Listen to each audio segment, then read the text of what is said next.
It's time for the 1430 Connection on 1430 WNAV and 99.9 FM, spotlighting news, newsmakers, and important community issues. Now, with this week's edition of the 1430 Connection, here is WNAV news anchor Donna Cole.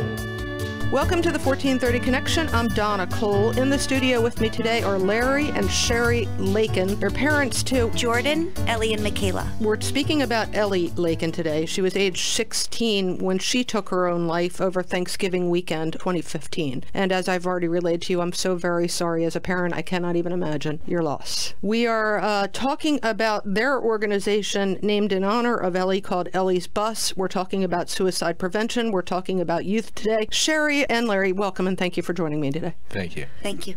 Can you read what you spoke at Ellie's funeral? Yes. Ellie was our daughter, but she was everyone's daughter.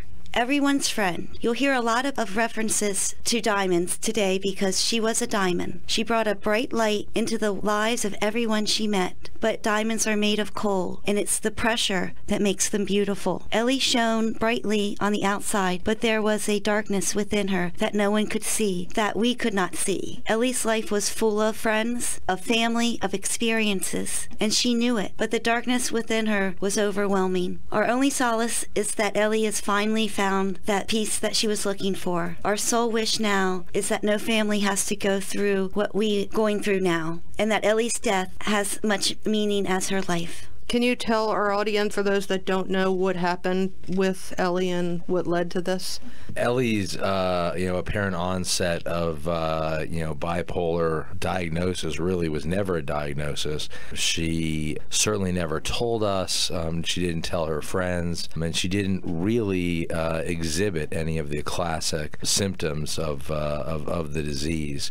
You said she wasn't diagnosed? Oh, not at all. I mean, so we don't know for sure she had bipolar disorder, or? We don't know that she had. She spoke of it in her journal. Okay. But she and I had gone to a concert together 6 weeks before her death. Mm-hmm. Everything seemed fine. I chaperoned at a school outing less than a month before her death, and saw her, not just act like a totally normal kid, but interact with her friends and in a very normal way. So her onset, it came on quick, mm-hmm. And obviously I don't think she really understood what was going on, and so our goal is to try to educate kids and their parents and everybody about the disease and how to look for it. Yeah. The day this happened, the day Ellie took her life, you were out at a game? Yes. We had gone to a game, and she had been invited. She, even that morning, I remember asking her, if she could still join us. She just had, weeks before, when we bought the tickets, had shown no interest in going. Up until this time, she was acting like normal teenage girls act. Yes. There were no warning signs that a suicide was being thought about, being mentioned. Right. There was nothing. There's nothing unusual about her not wanting to, after spending a whole Thanksgiving break with us, to want to have a break. And because that's what teenage girls do. Exactly. And you came home and you found Ellie had taken her own life. Yes. There are sometimes no warning signs to this. Right. Even more confusing, the teenage, I don't know about teenage boys, but I sure can tell you a lot about teenage girls. Having one of my own, they go through the range of emotions on any given mm-hmm. day, any given second. And so knowing the difference between what's normal teenage angst and what's potentially suicide behavior, it's impossible probably for many of us to know that. Right. And, sometimes girls are easier just because being a parent of both a girl and a boy, we have, as I said, Jordan, our oldest, is a boy. Sometimes boys aren't as vocal, and girls usually do let you know what's going on. So it's very hard to know what's going on if they're hiding it, or if they know that it's something they don't want to talk about, because it obviously was so scary, and Ellie was very, very smart. So I think she knew what was going on. And, we mentioned the bipolar, and I believe she knew it because it is a strong occurrence in the family. Mm-hmm. And there's other family members. It is hereditary. It's hereditary. So I think she felt self-diagnosed She was a student at Severna Park High School. She was a member of National Honor Society. You said she was very smart. Obviously, Yes. she was. She was engaged in the community. She was active with your temple, I believe. Yes. Yes. There was a van. Tell us the story of this van.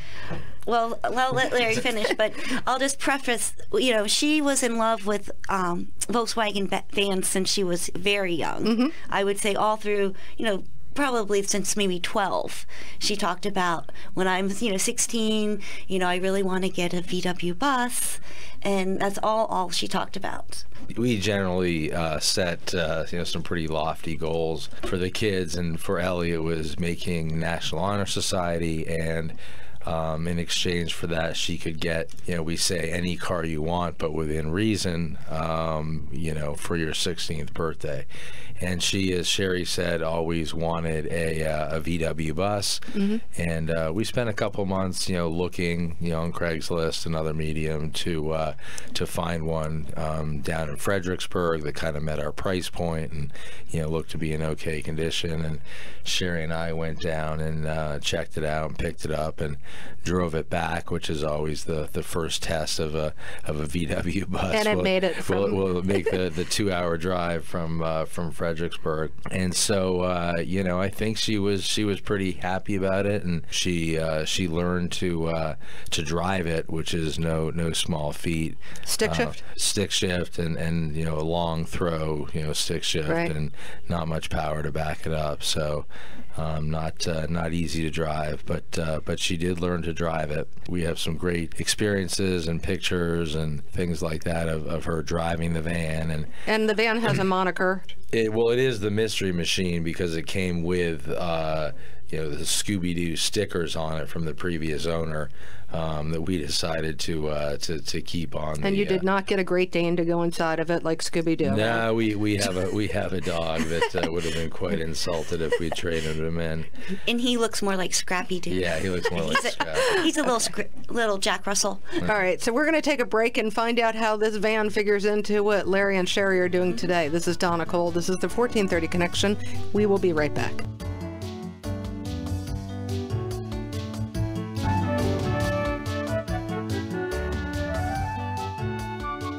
Welcome back to the 1430 Connection. I'm Donna Cole. In the studio with me today are Larry and Sherry Leikin. They're parents to Ellie Leikin, age 16, who took her life over Thanksgiving weekend in 2015.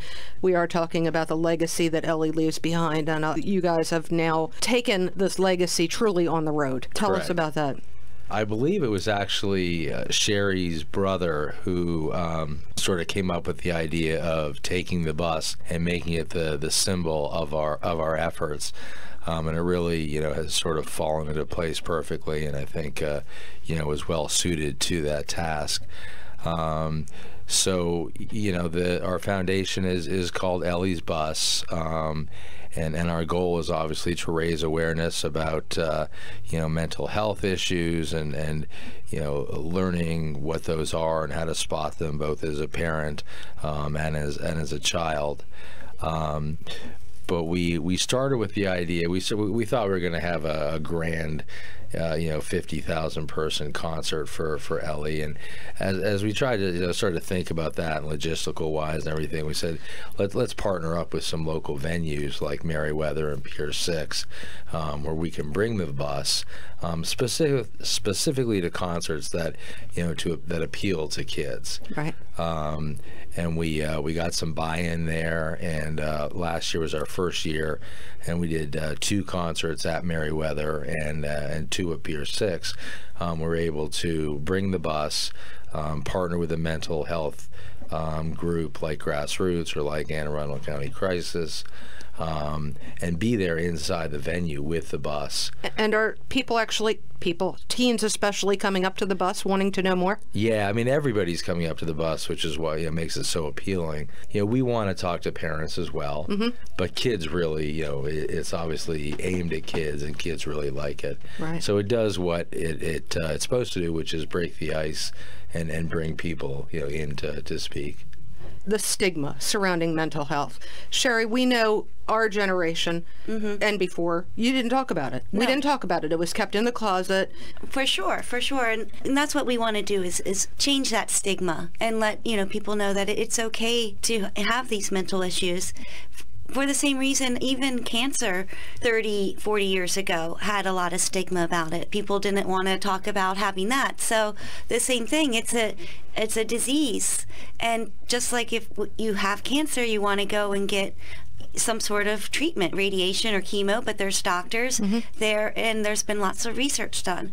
And we want the same thing with mental illness, and let teens know that if something's broken inside of you, you have to go get it fixed. You can't let it fix itself. It's only going to get worse. And I think that's what happened to Ellie, I imagine, is it was so bad that she didn't see the future, right, and that there was so much positivity that could happen, might happen, exactly. would likely happen.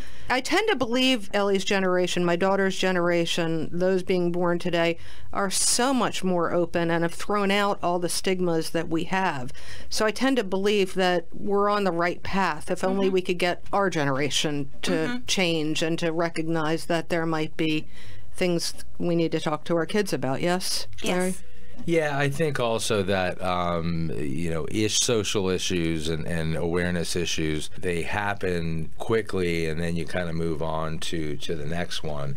And I don't think mental health has had its time yet. I think other issues have, even among young people. But I don't see young people as aware as they should be. I don't see them knowing what to do when their friend, exhibits mental health issues. And so that's what we're really trying to push, is to get them, in that direction. And you're not just going out to concerts, you're also visiting schools, religious institutions. Anne Arundel County recently gave us the go-ahead to take our presentation into those schools.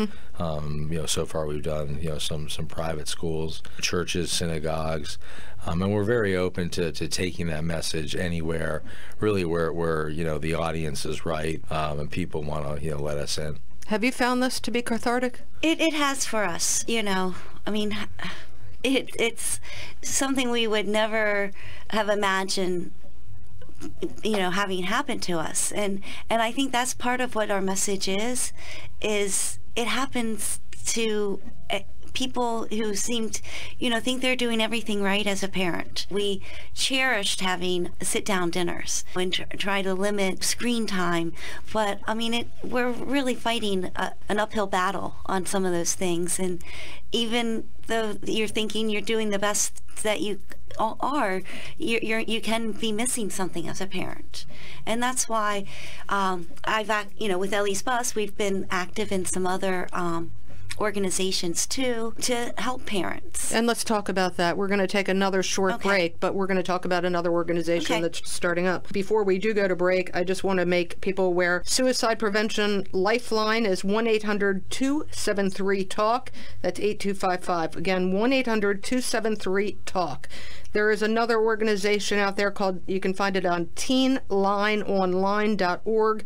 It's Teens Helping Teens, and there's ability to message from that. We also have Maryland Youth Crisis Hotline is 1-800-422-0009. We're going to take a short break. This is Donna Cole on the 1430 Connection.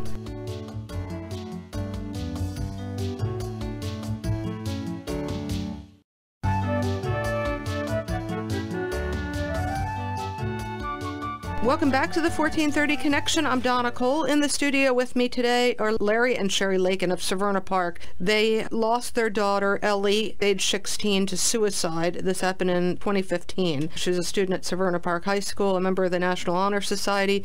There were absolutely no warning signs this was coming on. There was a family history of mental health disease, which likely played a part. Larry and Sherry have now taken their education efforts on the road with an organization, their organization, called Ellie's Bus. You can find that elliesbus.org. Sherry, tell me about some of the other organizations you're partnering up with. So I have, one of the first things we learned after the fact is that Severna Park and Anne Arundel County there's just an increased amount of attempts and actual completions of suicide. Do you know where those figures came from? They came from a University of Chicago study over this wave really started 7 or 8 years ago, and that's when they started looking at the figures. And they see an increased amount of attempts and completions. And Severna Park is by no means the only geographic entity in the country to have a high rate of suicide, but it has a very pronounced high rate of suicide. But we are seeing a rise in suicide nationwide. We're also seeing a rise in stressors nationwide. You were about to say, Larry? This was all done by a woman at the University of Chicago who is actually going to be speaking at this event that this Sherry. Yeah, Sherry, tell me about the event and this other organization. Right, so I'm working with Parenting for a Different World, and the whole idea is to support the family through different organizations, sports organizations, school organizations, arts, and religious and service organizations. So the event is going to be held this February 24th. It's a Friday evening, and we're inviting parents in the community and other community leaders. We'd like to have some organizations there that can support.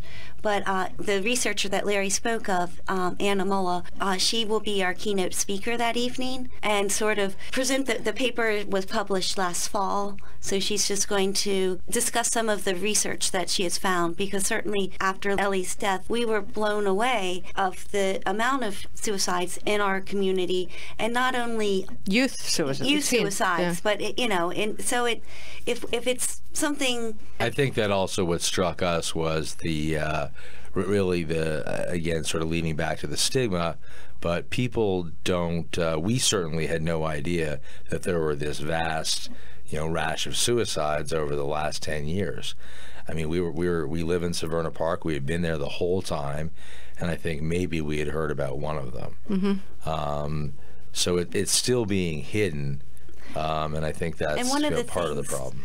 That they really found in the study is not only with the high amount, is part of it is we lack help seeking, and that's part of this Parenting for a Different World, is to promote the family to actually seek help for these things and change the stigma so that they're not doing this all alone, and let them know that a lot of other families are experiencing this and that we can all support each other. To find out information on the talk and the study, where can people go? It's going to be held at the Community Center. Severna Park Community Center? Yes, Severna Park Community Center at 6 o'clock on February 24th. It's a Friday evening. Okay. We're going to let the first hour will be a social hour. Let people come in, and because I know Friday evenings can be very hurried, but we're going to have the speakers start promptly at 7 o'clock. Okay. Will this be put on your website? Yes, it will. Okay, so it'll be on elliesbus.org. Yes. So visit that. And I think if you were to look for Parenting for a Different World, you'll find the website as well. Okay. All right. Very good. What do you want people to know about Ellie, about this legacy, about learning about the warning signs, the stigma? The one thing I think I want you to know about Ellie now is she was so much more than this last decision she made, and that we do want to. She did some really, really fantastic things during her very short life, and though it is something that we want to talk about so that people know, but we also want Ellie to be remembered for all the wonderful lives she touched and people that she knew. She had a smile that lit up the room, and she really did kind of make every day brighter when she was with other people. Larry? I'll just add to that the our goal is the complete elimination of teen suicide, and while we certainly don't believe that that's an achievable goal, anything we can do to move the needle in that direction, and if that's education, or if that's meeting with people and with kids and with parents, to better understand what's going on. If we can help one person, we've done a good job, and if we can help more, that's even better. Thank you. Thank you both for joining me. Thank you. Thank you. This is Donna Cole. This has been the 1430 Connection. We will see you next week.